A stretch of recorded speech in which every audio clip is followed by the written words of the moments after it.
para hablar de este caso nos acompaña Cristian Zurita, periodista del portal Periodismo de Investigación, quien le viene siguiendo la pista a este caso desde hace buen rato. Cristian, buenos días, bienvenido a Contacto Directo. Un gusto, Lenin, muy buenos días. Cristian, vamos desilvanando este caso de a poco. ¿Desde hace cuánto viene funcionando este engranaje de corrupción? Y una segunda cosa, ¿lo de Vitol es un caso aislado o se trata solamente de uno de tantos que sí ha salido a la luz?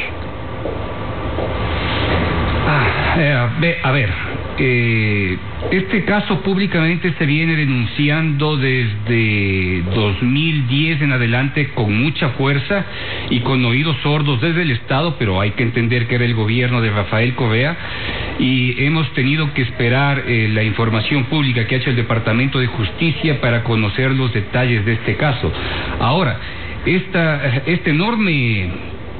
enorme bola de corrupción no estalla por el tema principal o la empresa principal que ha estado directamente relacionado con los hechos de corrupción, con la supuesta compra-venta de crudo e hidrocarburos, sino por una de las empresas que directamente sí hizo negocios, pero no fue la principal, que es el hecho de Vitol, ¿sí? Hay documentos que revelan que Vitol está presente en el Ecuador desde hace muchos años, y sobre la empresa que recae toda esta trama de corrupción, que es Oman Trading, funciona desde el año 2006. ¿Y cómo se constituye Oman Trading, que es la empresa que directamente aparece en estos actos de corrupción aquí en el Ecuador? Porque en los Estados Unidos, a través del Departamento de Justicia, se habla sobre todo de Vitol. Debe entenderse que la empresa fachada para hacer los negocios es Oman Trading, y aquí los contratos están realizados y justificados con Oman Trading, que debe entenderse es la fachada que Vitol utilizó para hacer todos estos actos de corrupción. Cuando dices hacer, Cristian, te refieres a que esto empezó en el gobierno de Rafael Correa, pero continuó también durante el de Lenín Moreno. Continúa hasta el momento. El hecho es que todo este sistema de corrupción, ¿sí?, continúa hasta el momento. Ya no directamente como los acuerdos de entrega de provisión de crudos a cambio de deuda, sino como ventas. Entonces, bajo esas condiciones, pues eso debemos entender que se mantiene con los mismos protagonistas. De hecho, se conoció hace pocos días que algunas de las empresas han resultado ganadoras de ventas de spots a través de Petroecuador para la comercialización de los combustibles y los hidrocarburos ecuatorianos, ¿sí? Así que esto es una trama que tendrá que desenmajarse de alguna manera con mucha decisión gubernamental, que por ahora el gobierno lo que nos queda debiendo son muchos temas. Primero, no hemos escuchado un pronunciamiento claro y real de ningún funcionario del gobierno sobre el interés de conseguir los nombres, y a través de los nombres que tiene el Departamento de Estado, que han sido identificados absolutamente todos, pues iniciar sendas de investigaciones a través de unidad de análisis financiero, ¿sí?, a través de todos los sistemas de anticorrupción que tienen que existir en Petroecuador, independientemente de las investigaciones reservadas que está este momento llevando adelante la Fiscalía. Cristian, efectivamente, en relación a los nombres, la justicia norteamericana no los ha hecho públicos. Dice funcionario 1, funcionario 2, consultor 1, consultor 2, nombres pero sí aclara que son ecuatorianos en algunos casos que estuvieron involucrados en esta trama. Ustedes, como portal periodístico, sí tienen los nombres. Pues nosotros ya hemos hecho públicos a través de nuestra página, e incluso en una infografía grande, de todos los nombres involucrados, ¿sí?, en este caso. Obviamente, empezando por las cabezas de los actos de corrupción, que debemos entender: el expresidente de la República, su círculo relacionado al Ministerio de Finanzas que otorgó los créditos, ¿sí?, luego la dirección de Petroecuador, y obviamente también aparecen los nombres de los que el Departamento de Justicia identifica como asesores, ¿sí?, o consultores 1 y 2. ¿sí? Eso está efectivamente ya publicado, pero más allá de las certezas que nosotros podamos tener como periodistas y haber señalado públicamente cada uno de los nombres, siempre genera incertidumbre el hecho de que el Estado, a través del gobierno nacional del presidente Lenín Moreno, no haya hecho un pronunciamiento de que va a obtener los nombres y a partir de los nombres iniciar investigaciones. Yo creo que es un tema directamente que hay que preguntarle al señor Juan Sebastián Roldán, que debe ser en este momento el principal vocero que tiene el régimen, cuándo va a dar los nombres y cuándo va a obtener los nombres. Y a la señora embajadora del Ecuador, Ivonne Baki, en Washington, hay que decirle en dónde están los nombres y qué socios legales va a utilizar para obtener toda la información necesaria de los casos que se investigan a través del Departamento de Justicia para continuar o iniciar las investigaciones, que deben ser pocas en este momento en el Ecuador, porque hay casos sobre Petrochina ya levantados, pero no han avanzado mayor cosa. Debe ser o por falta de capacidad de los fiscales que conocían en su momento el caso, o por otros temas que en su momento la señora fiscal tendrá que explicar.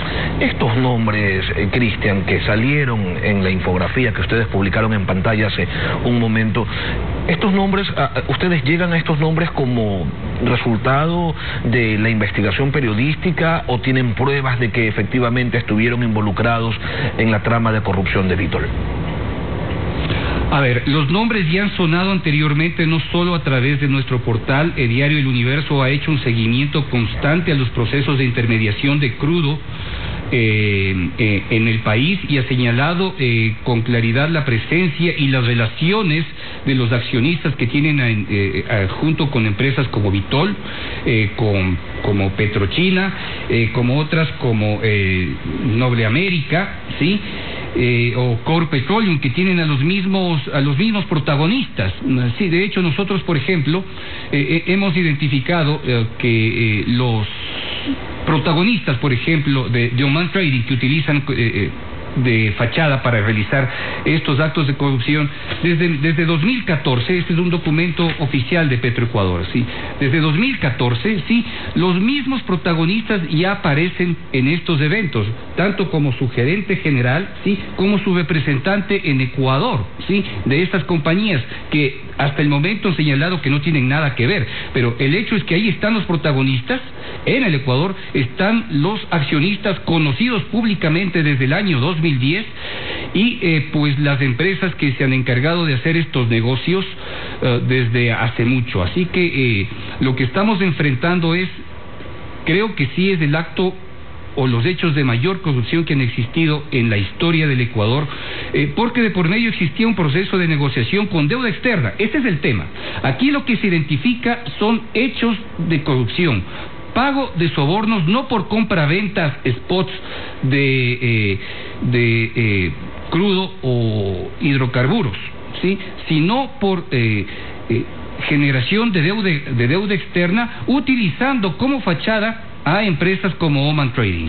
Vitol entregó $300 millones y recibió una cantidad de fuel oil que vendieron luego en el mercado internacional por $720 millones. Así, del doble eran las ganancias o son las ganancias de quienes hacen negocios con Petroecuador, Cristian. Hemos sido bastantes conservadores en señalar el monto de los 700 millones aproximadamente. En realidad, la entrega de hidrocarburos a Oman Trading, que es la fachada de Vitol, en realidad es un tercio, ¿sí?, de lo que efectivamente recibimos. Es decir, si el Ecuador recibió 300 en los 36 meses que pudo haberse entregado o vendido ese hidrocarburo en el mercado internacional, seguramente podía superar la venta por $800 millones. Es lo que hemos señalado. Así que es clarísima la expoliación y se identifican los actos de corrupción por dos niveles: la generación de sobornos por los $300 millones de deuda externa, ¿sí?, y luego por todo lo que significó los procesos de comercialización internacional de ese combustible por parte de Eritol a otras empresas, ¿sí? Hay perjuicios por todos lados cuando se empieza a analizar el contrato y cuando se lee la publicación que ustedes realizaron, Cristian. ¿Por qué Petroecuador debía entregar el combustible en Panamá y no en Balao, para que los compradores se lo lleven pues a donde quisieran? Pues justamente eso es uno de los grandes perjuicios generados a la empresa, y es donde debe entenderse que las empresas obtenían esos valores a su favor. Si a mí me cuesta aproximadamente 80 centavos por barril, ¿sí? Obviamente ese beneficio va directo a los bolsillos de ellos, es decir, ellos se beneficiaron con 80 centavos adicionales a los montos ya efectivamente jugados. Recordemos que hace poco salió un editorial de un abogado importante guayaquileño que ya leyó parte de este proceso judicial y señala que se ha establecido con claridad que la ganancia solo por este tema de los $300 millones es de 25 centavos por barril, según los acuerdos ya establecidos dentro del proceso judicial en los Estados Unidos. Así que pues es como que tenemos condiciones graduales de corrupción, es decir, primero los 80 centavos que tendrá que explicar Petroecuador cómo es que efectivamente decidió aceptar dentro del contrato, luego el monto del interés, por ejemplo, que es 6.85 con respecto a los 300 millones recibidos, y luego ¿por qué 300 millones de dólares frente a 17.1 millones de barriles y no menos? ¿Sí?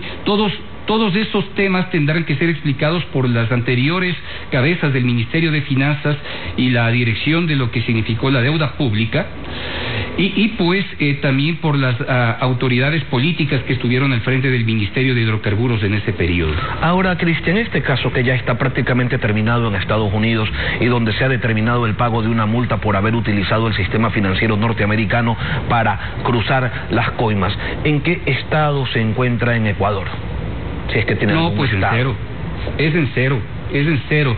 Este momento lo que tiene que estar haciendo la Fiscalía es haciendo sendos procesos de investigación a partir de la información que recibió del Departamento de Justicia de los Estados Unidos, y pues tendrá que sumar la información anexa que tenía de las investigaciones anteriores relacionadas directamente a Petrochina, que ahí sí no se avanzó absolutamente nada, ¿sí?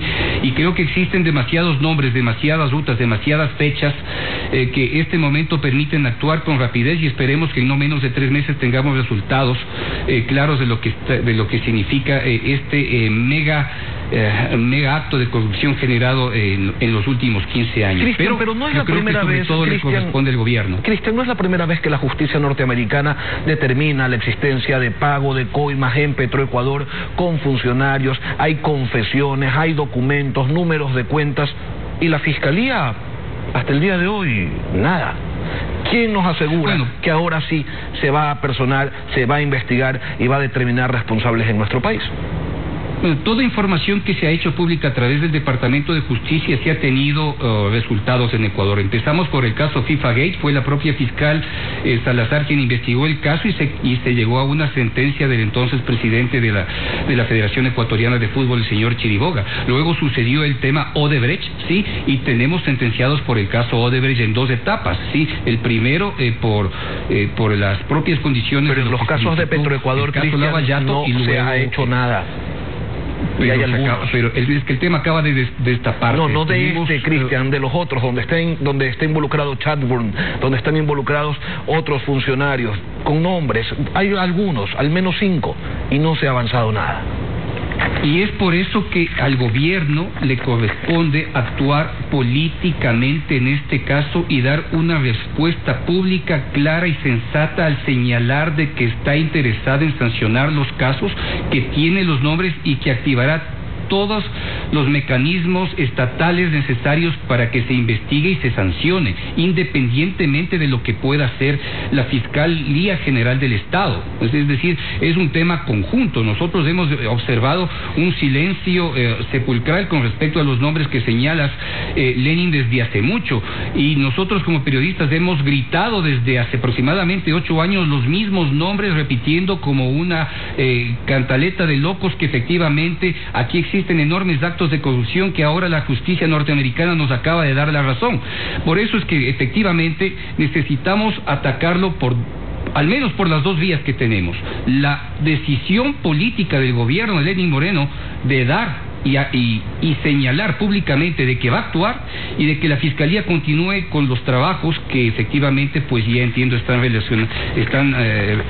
trabajando desde hace algunos días. Ojalá y avance pronto. Cristian Zurita, periodista del portal Periodismo de Investigación, gracias por venir a Contacto Directo. Y es un gusto, Lenín. Son las